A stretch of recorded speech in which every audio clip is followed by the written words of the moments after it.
What's up? How you doing? Here we are. Beautiful day today. Beautiful day. Mid 70s, slight breeze. Looks about 1 mile per hour. Looks like west to east.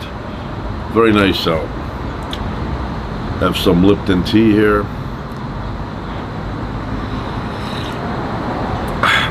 Delicious. That's good. Very good tea. Wow. Delicious. So, a bit of sad news. There was a show back in the 70s.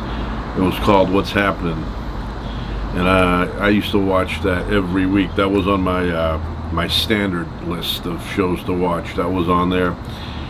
And D. Thomas, Dr. Danielle Spencer, became a veterinarian after the show ended. Well, not after the show ended, because she was still young, but a few years later.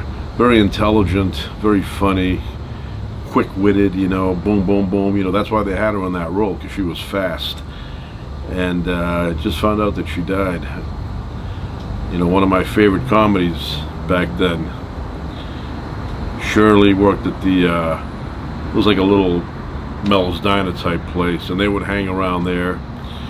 Her Raj, older brother, I think he was like really older than, he was playing a teenager, but I think he was a lot older.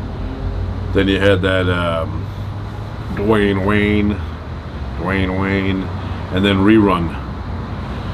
And, funny show. The mother, what was her name? Mother's name.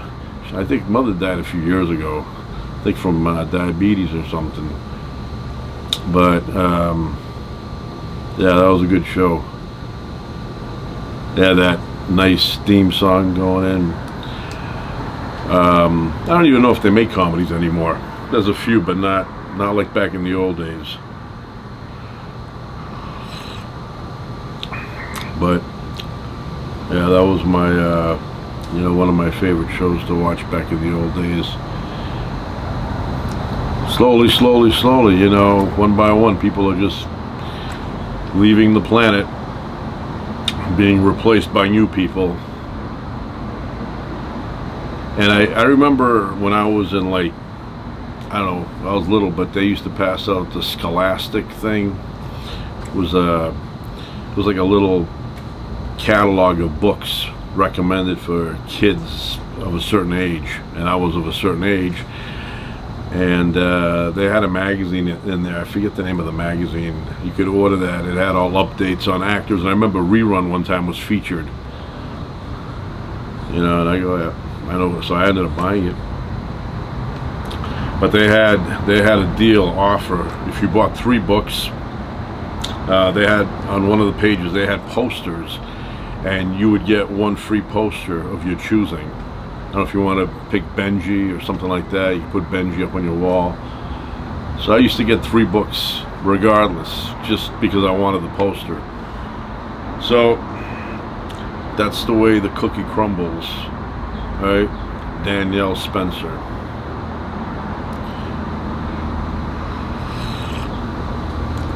I wish I knew where she was a veterinarian at where she had her practice. I would have brought my cats there. Hey, you gotta pay back a little bit. I was a fan. She entertained me.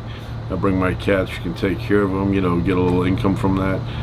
But I guess now it's too late. She was 60 years old. Not that old. I have her in my mind like she was 10 still. Because I didn't grow up with her and watch her age. But yeah, she was always getting people in trouble on that show, revealing things that she shouldn't have. So Dwayne Wayne.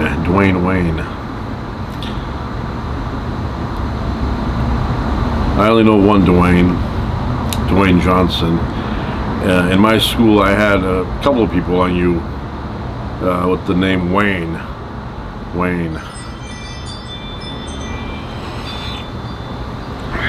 I knew a Wayne Foley.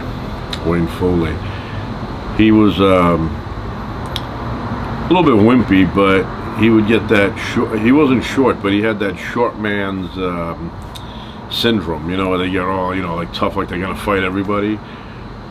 And he would do that. Somebody would annoy him, or he would get up and pretend he was ready to go. He was very stiff too. Yeah, his parents were a lot older. I remember when I was 4th grade, his father looked like he was almost 70. You know, looked very old. And then one day, I spent the day one day with them. I don't know how. Oh yeah, I remember. So they had his father had a nice CB system set up in his house, and they lived about 7-8 blocks from me. And I had this cheap walkie-talkie that my uncle bought me for Christmas, and I would stay up at night, and I would listen to the people in the neighborhood. Back then, you know, the walkie-talkie CBs, they were loaded with people. Everybody was talking, hey man, break on that. And I would sit in my bed at night and I'd listen to crosstalk. Well, his father had a good one. He had a good CB with a big antenna on the roof. And I said to him, you know what, tonight, about 7 p.m., I'm going to get on my walkie-talkie and you get on your CB and let's see if we can reach each other. Now keep in mind, it wasn't that far, less than a mile. And he gets on there and I could hear him, but it was very staticky. And I don't think it was his fault, it was my fault with that cheap walkie-talkie. So one day, I was pretty good at hitting the ball in baseball, and I was very good at pitching. I could throw hard, I could throw far, pretty accurate. And he said, you know, you should try for baseball, a little baseball team. He goes, I'm going to try out this Saturday.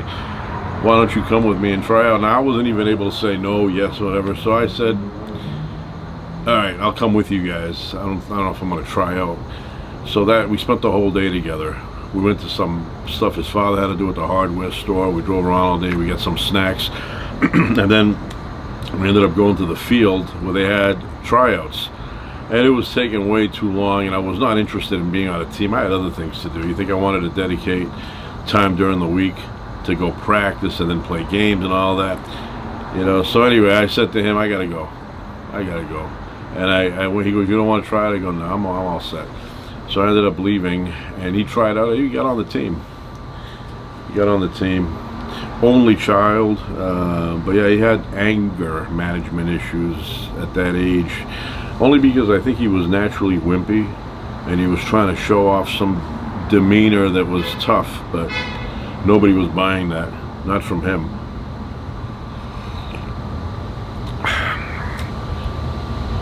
So that's how it happened with that. Wayne. And then I knew another Wayne. In the 6th grade, there was a Wayne. He had Converse high-top sneakers. And he's one of the people I was looking at, and I said to myself, you know what, I want to get some Converse high-top sneakers by Chuck Taylor. So I ended up getting some high-top, but the leather ones. I didn't get the canvas ones. So Wayne. And then there was another Wayne. I worked with a Wayne. But Dwayne, no. Dwayne. I miss a lot of those 70s comedies that were on. The 80s had good comedies. Good theme songs too. I mean, what happened to the theme songs? Now they have a couple of notes, and then they go right into the show.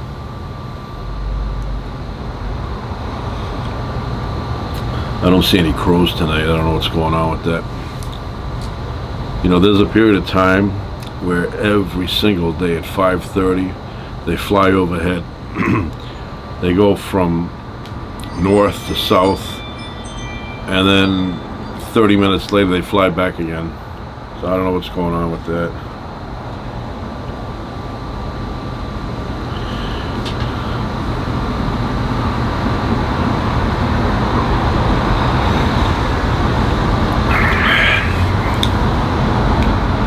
I was watching Beato, Steve Beato, the channel there, Beato, in-house. And he was interviewing Joe Perry. from Aerosmith. And I was thinking, I go, this guy is turning into leather. All right, you see this interview, it's a couple of days old now. If you go to Beato, Beat, and then put an O at the end, it'll pop up, Beato. And I'm a fan of Aerosmith, fan of theirs. I actually saw them New Year's Eve 1994.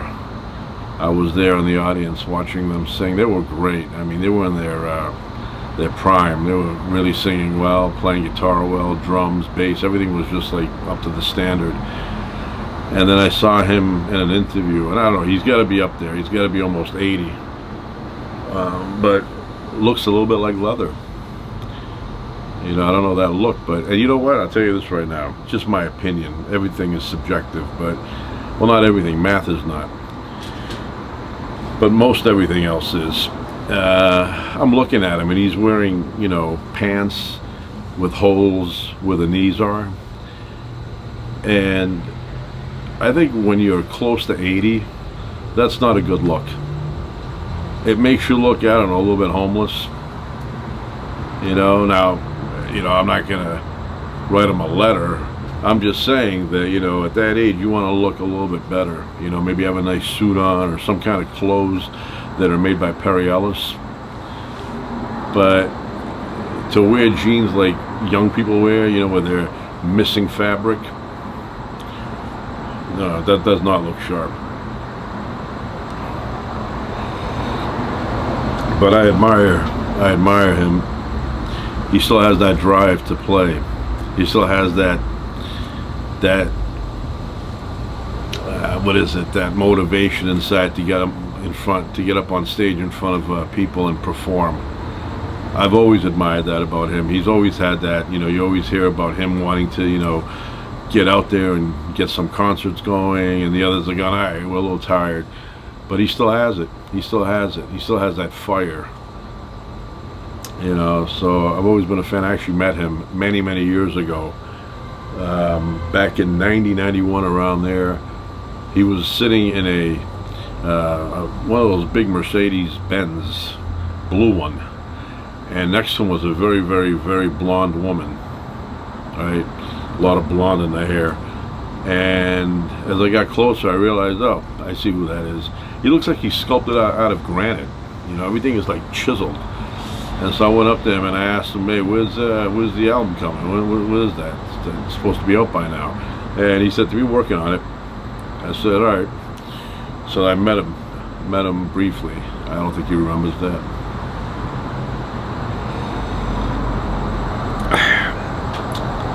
Nice guy. I didn't have any, you know, exchange of words with him. And I am a fan, so what are you going to tell him?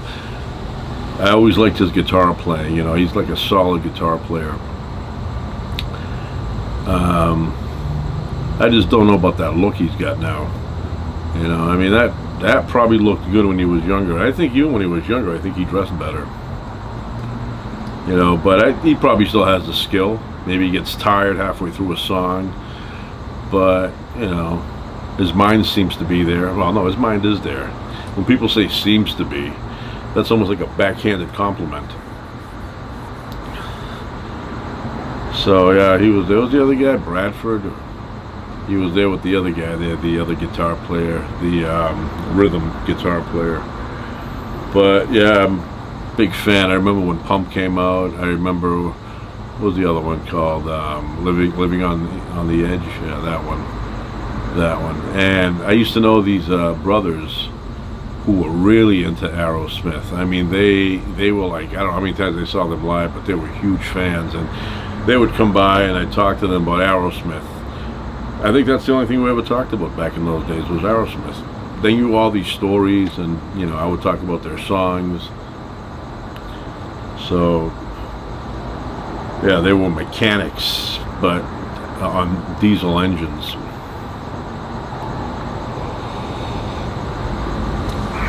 But I did get to see Aerosmith. Yeah, I love listening to good music with good guitars. You know, Joe Bonamassa. You know, obviously all the legends, Jeff Beck, Eddie Van Halen. You know, Stephen Vai, Viva, you know, Jimmy Page, Muddy Waters. You know, I'm a big fan of Muddy Waters. Love that style of guitar playing.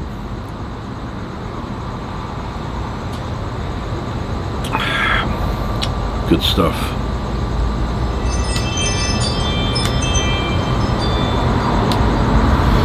But you know, I say, let me see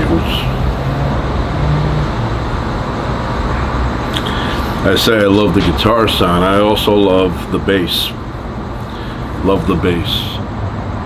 You know, sometimes I put the bass on full blast so it really sticks out in the mix, and I just enjoy listening to the bass line. I don't know, something about the bass. You know, I want to hear the bass until my fillings fall out of my teeth, and I don't have that many. So, yeah, there's a guy on YouTube. He's like Italian background. He's from Italy. You can find him easily. I don't know what his name is. He's got a name, or maybe it says bass for. I think it's a four something number.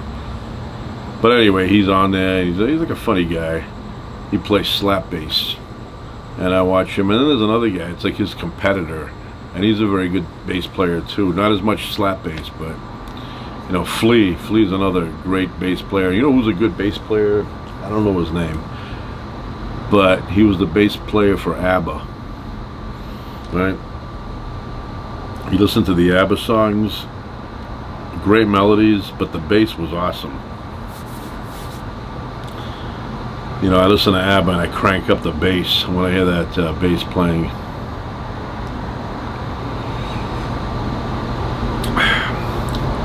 Yeah, I don't know. I like listening to that thick bass, thick bottom bass.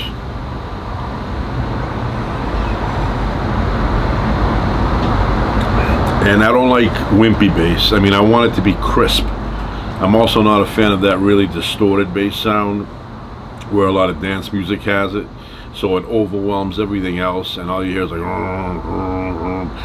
and you can't hear the rest of the song. Yeah, I'm not a fan of that kind of bass, but I do love, like, U2. They have great bass.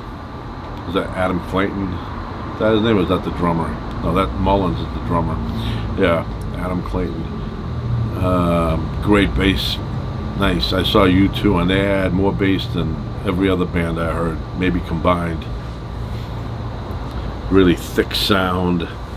You know, I love songs that have a nice thick bass line. But like I said, when it gets distorted where all the notes sound the same, that is garbage bass. I'm not a fan of that at all. And I prefer live bass over computer generated.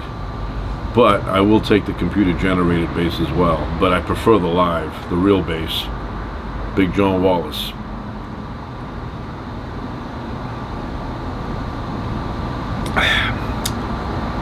Dinner is almost ready. I'll be going in a couple of minutes.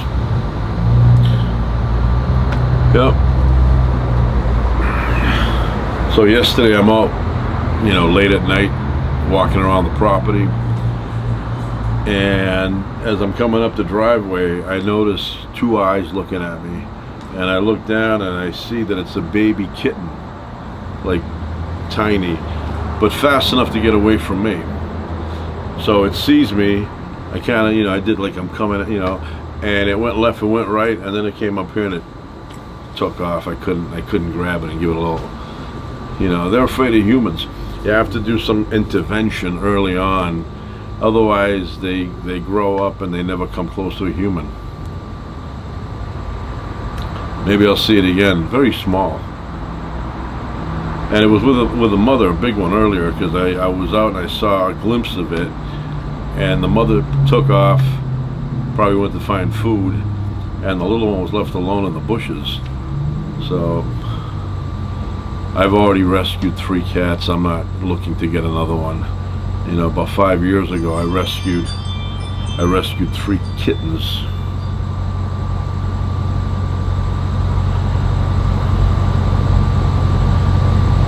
and that's enough for us, you know. It's and you know, I don't want to become the cat lady in the neighborhood either.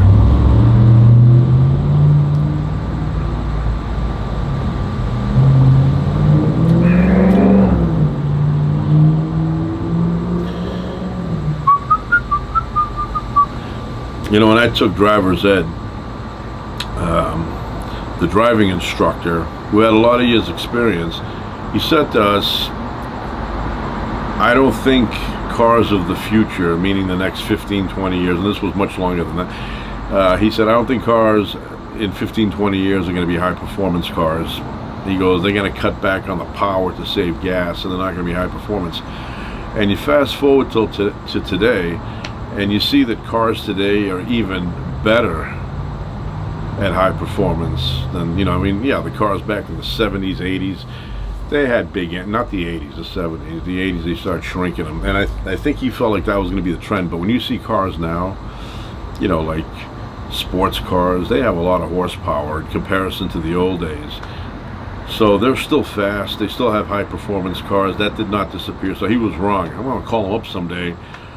I think he would still be alive. He'd probably be, you know, maybe like 70 years old. But I want to tell him you were wrong about that. You told us that you didn't feel that cars in the future would be high performance cars. And they are. They are. You just didn't know what you were talking about. You know. But he was a friendly guy, but a little bit like very serious. Did not break from character at all. You know, kids would say jokes and he would hear them and he would be like, very serious looking man. In my neighborhood, it's a popular place for student drivers to come. You know, I'm driving and I see in front of me student driver. So they're learning. All right, I'm gonna go inside, start eating, and who knows, I may be back, maybe not, you never know, never know. Ciao for now.